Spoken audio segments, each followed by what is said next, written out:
Great question. So the question was there ever a moment where you actually started to doubt your own idea and think, this isn't going to work?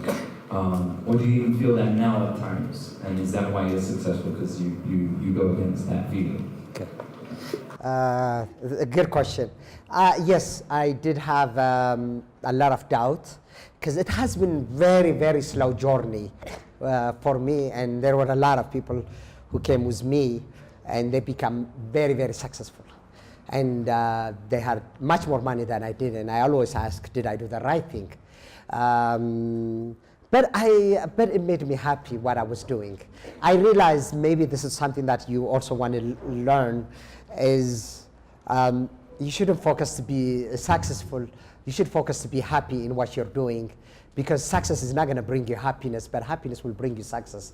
So then finally, I am much more happier. Yes, I did doubt it. The slow to grow was very painful. And also, and my business, I designed it for the growth. I did not design it for profit making. So for many years, I didn't have a lot of money. And so that was really tough, and I've always asked the things. But if I have to live it all over again, I will do exactly the same what I have done. I could not have been happier in what I do. I make a lot of people happy. In fact, I always say, in this country, probably my childhood friends are about 2 people. The rest of the people that I know, I came to know them through my business. I'm so grateful. I made a lot of friends. I made a lot of things. And even my wife, I found her, trying to find her a job. Now that I find you a job, there can I find you a husband? So everything was. Wow. For those of you who are single and looking for a partner, here's the strategy. Yeah, exactly. Wow. Great. Over there, next to the top. Okay, let me try and remember those 18 questions. First was, how do you, it's quite a very practical question around like charging at the fee almost. So how do you choose what you come to charge employers?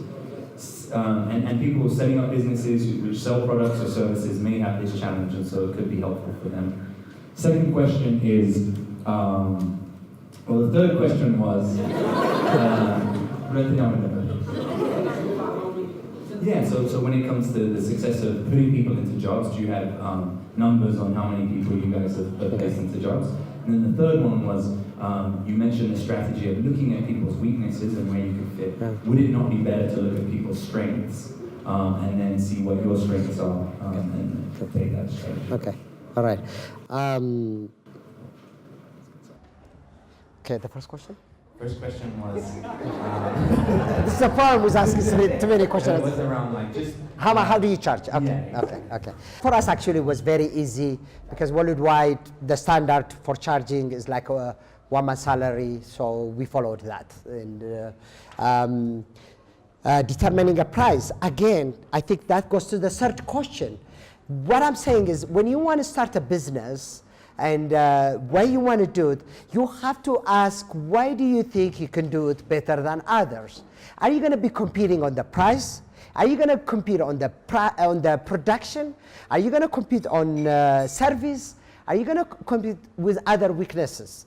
Because their strengths, if they're very good, I mean, let's say they're making a restaurant very nice food, and if you want to make another nice food, then you just do a Me Too model. That is called a Me Too model. Yeah, fine, Caleb has a nice pasta, so do I, You can't say that. You have to know what is Caleb not doing in that spaghetti, what he can do. So you have to know what value you're gonna add into the business. That's why you need to know the barrier to entry to that is it the pricing, is it the production, is it all that?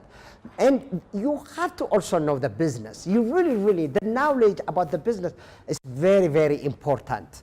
Because people would come, like I had, somebody would say, I'm gonna do a pasta place. And I said, okay, fine. And because I usually help people also start. And she forgot one fundamental reason.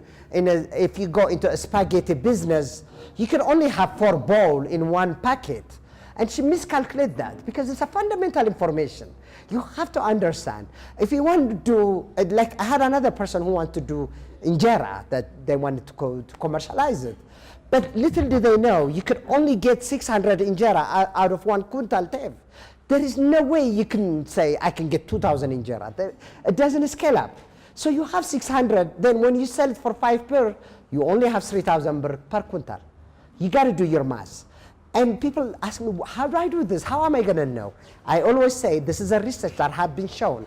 If you want to do in your business, start to read half an hour a day on the business idea that you want to do. If you start reading on that topic, you want to do a restaurant or a spaghetti, half an hour a day, in 1 year time you become expert. In 3 year times you become a nationally renowned expert. 7 years time you become a global expert. You have to do that. I would say, I'm not an avid reader, I don't read a lot, but I read my job, I read my things. I can say I am becoming one of the thought leader when it comes to what I do. And you should be like that. You have to be the thought leader. If you are going to be a chef, you have to be a thought leader on a chef. If you're going to start on distribution, you need to tell me everything A to Z. If you don't know, then you haven't done a homework. You have to remember every idea is a good idea. Just like you were in a school, the first day of class, you had an A. It was up to you to lose it. It's the same thing with a business. You had a fantastic idea, but it becomes up to you to lose it after that. That's very good. I wish my teacher had told me that. Got an A in school. That's my job to use it. The second question was around how many people have you put into it? Really, okay. We average about 10,000 people that get a job through our company. Wow. In a year time. 10,000 per year. 10,000 people. Wow. That's worth an applause right there. That's it. Thank you. I actually, if you really, really want to applaud, we have 80% of the employment market. Wow. We have a couple more minutes, so maybe 2 or 3 more questions. We'll start here. Your question. So the question is around Accessibility. accessibility. It's online.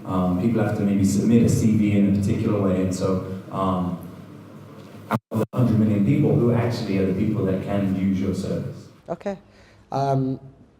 Very good question. We're not connected in the internet as like the other world, but the people that we want to access are highly connected. And a lot of people will say, they will tell me, I'll advertise a newspaper. Seriously? Anybody reads on the newspaper? Because my favorite quotation on the Facebook is, Facebook ባይኖር ኖሮ አዳሜ ሁሉ ጋዜጣ ታነቢ ነበር ይላል. Okay? So everybody's on the Facebook. We have 8 million Facebook users in Ethiopia. The internet penetration is increasing. We are about 15% internet penetration.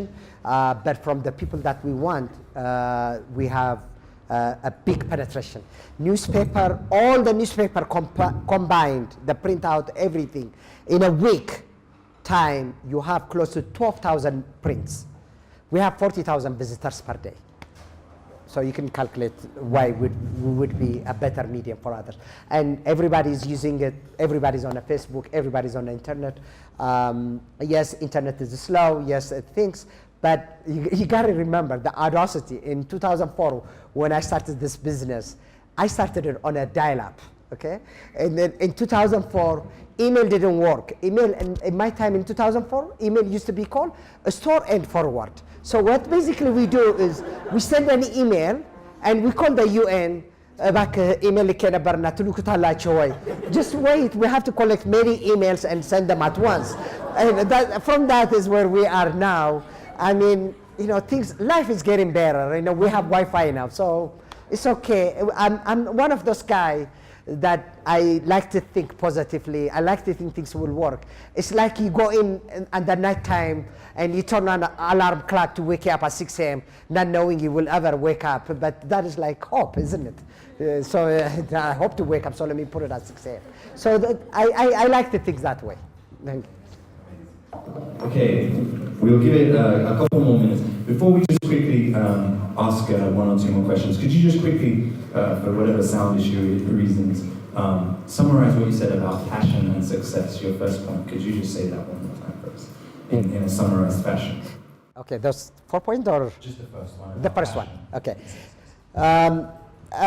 On the passion is, you really have to check on the passion. That is really the first question you want to answer. It really, if you want to start the business, are you really passionate about starting a business?